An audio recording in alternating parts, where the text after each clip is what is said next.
and it's been quite a bit since I did any kind of a video. I want to say probably solid 2 weeks. Haven't really recorded anything. I did record a little bit of something, and I'll try to throw that in on this video. I just kind of fell off with it. Did a set of manifolds on a F-150 older. It was like a 2001. I don't get a lot of the older cars for manifolds anymore. And I never liked doing exhaust manifold jobs. I gotta say, gotta be on the top like 3 or 4 like least favorite jobs to do. Now I've done a few.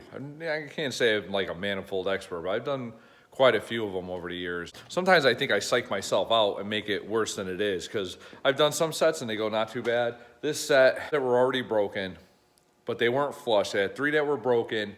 I got the manifold off. How I did this one, and it was a little different than I've done others. It worked all right, where I went with the torch and I actually cut like the bolt, like I cut a slit in the nut, and then on the other side I knocked the nut off. So I tried to leave the stud like as much on it as I could. So I cut all the nuts off the studs. I got the manifold. Once I got the manifold off, I had 3 that were already broken, but they weren't flush.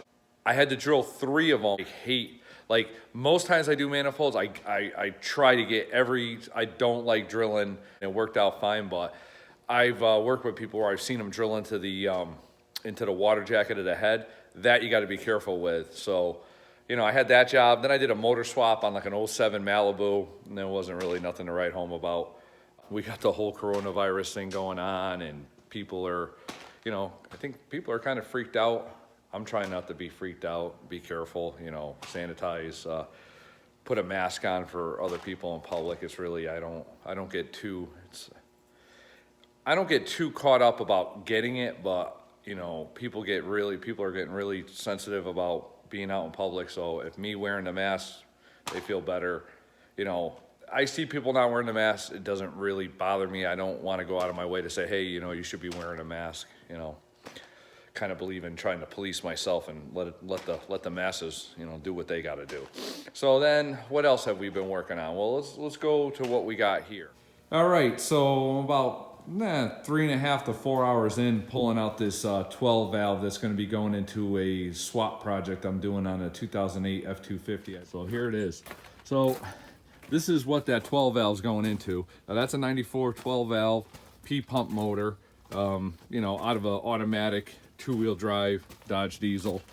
This is 08 with the good old 6.4 Power Stroke, and I'll give you guys a couple guesses what's wrong with this truck.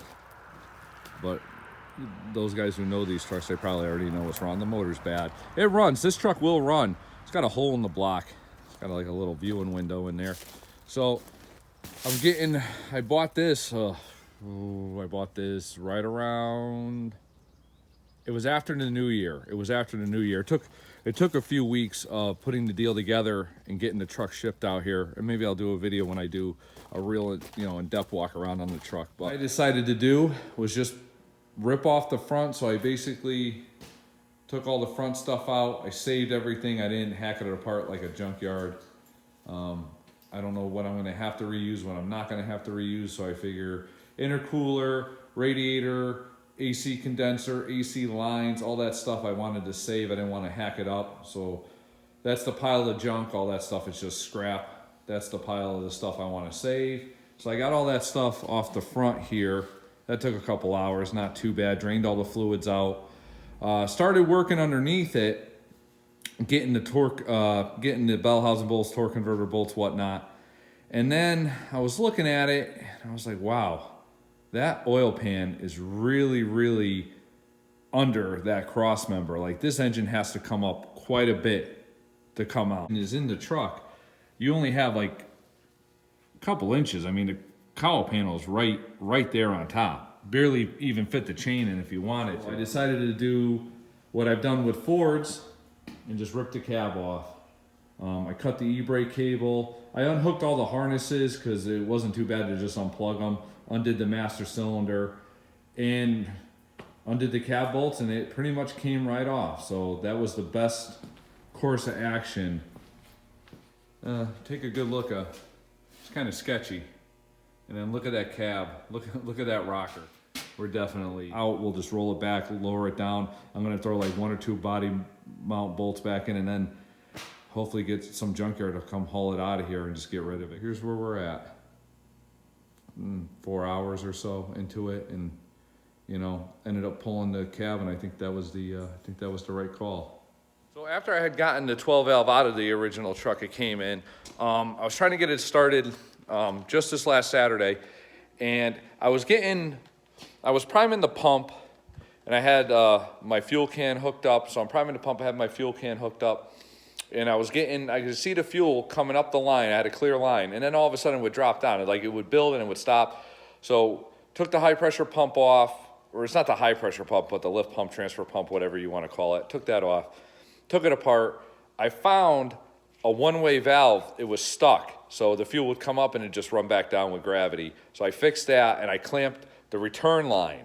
And I was able to pump it up, and I got fuel through the P pump, through these fuel barrels, through the lines. And I actually had it to the injectors, and I had it to the point where if I cranked the motor, the injectors I could see spray a little bit, but it didn't fire. So I'm thinking, and I'm not no 12 valve expert by any means, I'm thinking even though the lift pump had the problem with the one-way valve stuck, I want to say this motor's been sitting 7 years, and it could be actually a little longer, but I think it's like 7 years from what I ascertained from the guy I bought it from. It was owned by an older man, the truck, drove it X amount of miles, 168,000 I think I had, or 158 on the clock when I bought it, a couple weeks ago. So he was driving it, and one day it stopped running, and the truck was already rotting apart, and I think he was retiring, so he just let the truck sit, and the truck sat with him for like 7 months, and then this guy bought it, that I bought it from, because he wanted the 12 valve for whatever he was going to do with it. Now, originally I was told, and I saw it, that the shutoff solenoid, that electric solenoid on the P pump here, let me flip you guys back over so I can.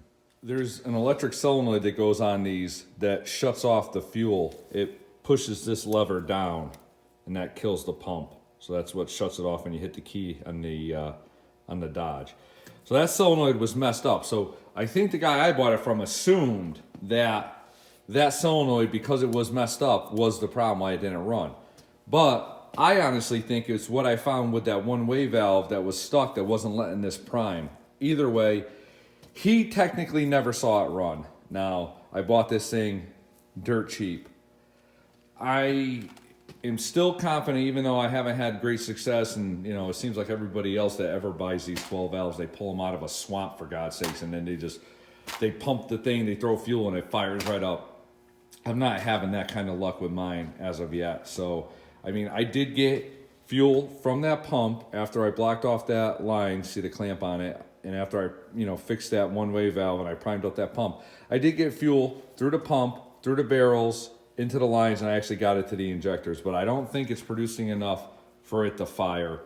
I did pull out an injector just to see how one of the injectors looked. Don't get me wrong.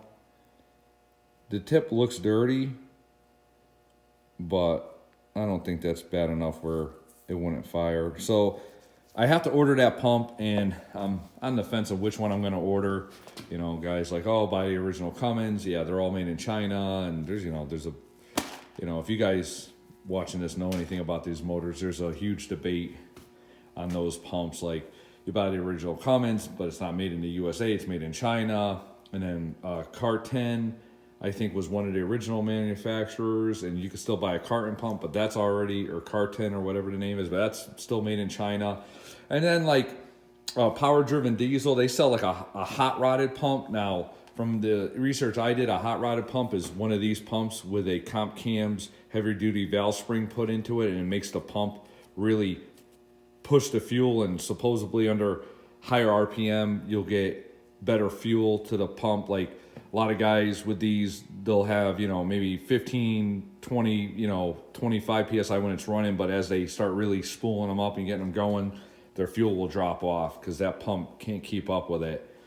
So supposedly the one by Power Driven Diesel is could run up to 95 psi, supposedly. That's what it says. I think it's like $230.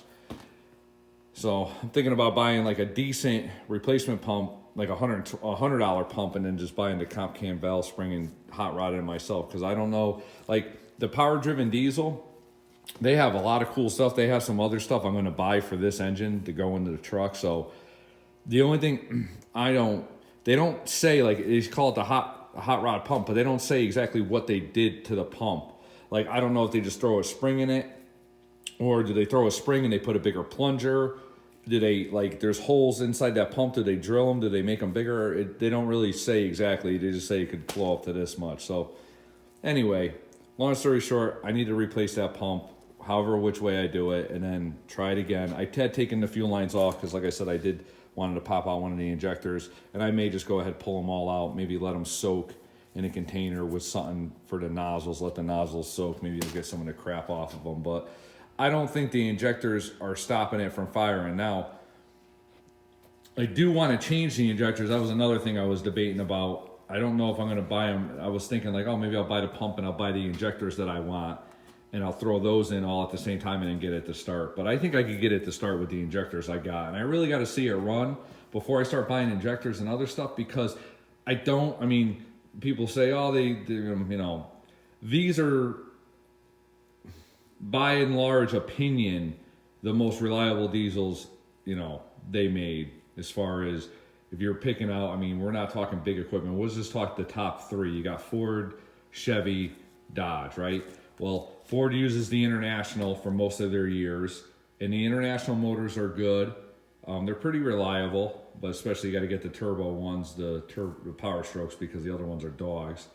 Now, in this year range, Chevy had that 6.5 turbo diesels, which, they run. I've actually been in a couple of those 6.5s that they had like bigger turbos and stuff put on them by people, and they ran good, but I guess I never owned one personally, but I guess they're kind of, bad news as far as longevity. And then obviously you have the Cummins, which is, made by Cummins and put in the Dodge. So out of the Dodge, Cummins, you got the International and the Ford, or the 6.5, which I don't know who made the 6.5 for the Chevy, but out of those three, these are supposedly the most reliable. But it doesn't mean that I didn't buy one that has a problem. I mean, when it turns over, it sounds pretty good, but you don't know. It hasn't run. I don't know if it's going to run, it's going to skip. I don't know if it's going to run and knock. Who knows what's going to happen. So I kind of don't want to be buying injectors and buying other things, even though I'd like to do that stuff.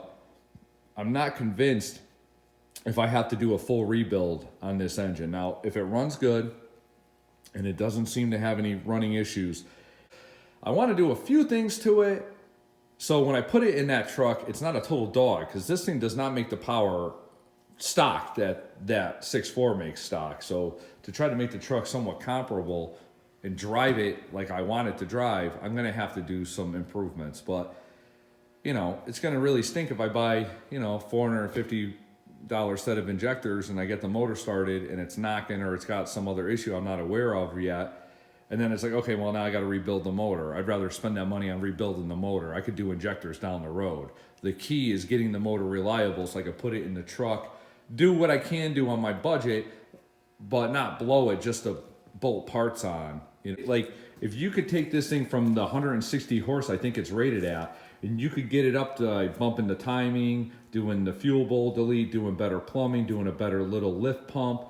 I'm not talking about breaking the bank. I'm talking taking what you got and just making it as efficient as you can, maybe doing a set of basic injectors in it. All these small things. If I could get it up to where the engine's not making, I was thinking about doing an AFC Live from Power Driven Diesel. So it has this AFC controller you control inside the cab. I figured the AFC Live, bigger injectors, change those barrels so I get more flow through them, better lift pump, fix up the plumbing, get rid of the fuel heater, bump the timing on the P pump. After all that, it would put it about, I think, where it is. I think those 6.4s are like 300 something horse and like almost 700 something foot-pounds of torque. So if you could make this thing make 300 horse and double the torque on it, or maybe even double a little bit more. I mean, my numbers might be off, but I don't think by that much. Then at least you're driving it and it's running kind of like it was before you did this Cummins swap. So that's where I'm at. But I don't want to do all that if the engine needs to be rebuilt, because now I'm spending money in the wrong places.